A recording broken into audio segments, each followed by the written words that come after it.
How... I know I'm gonna burp. It just kind of came up and burped. That's a good outtake. I'm gonna drink some water. Hold up. It just came up.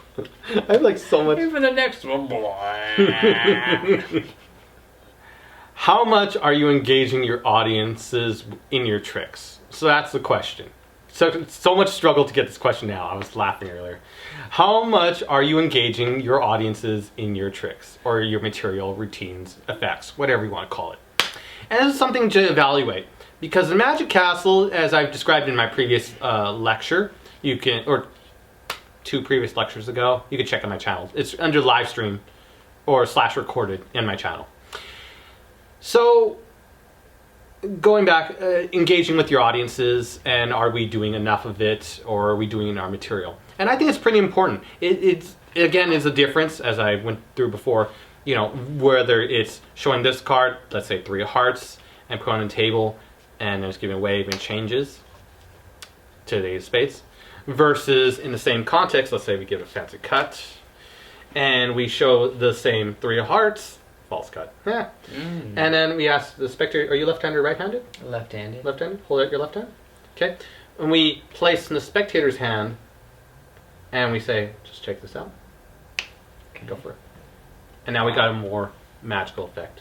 Love that. In their hands.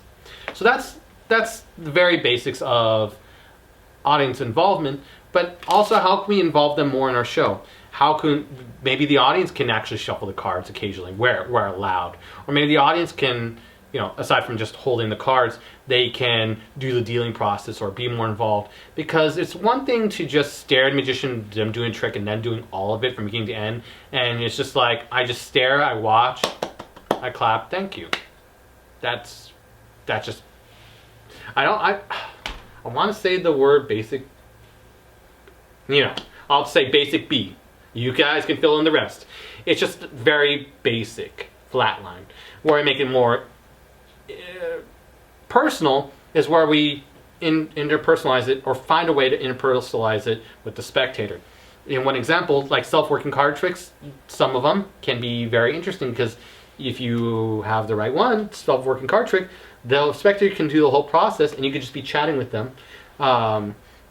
As an example, there was one of my, I consider him a mentor. I know he may not, but he was kind of a mentor for me and what I learned from him. His name was Rich Cowley at the Magic Castle, one of the finest performers.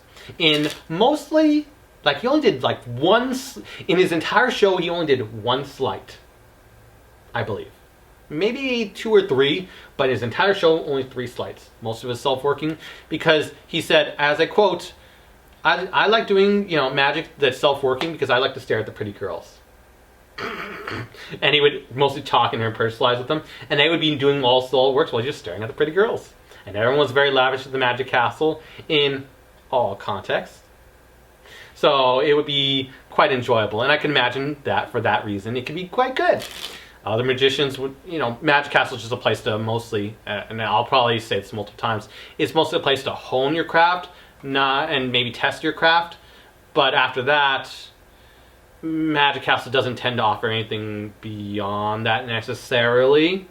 It was hard to go through management and to scale in there as a performer, at least in my experiences.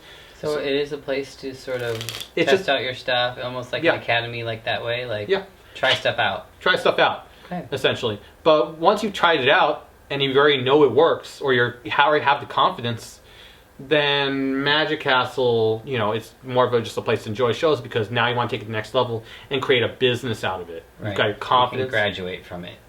Essentially. Okay. See, I didn't know that. That's interesting. Yeah.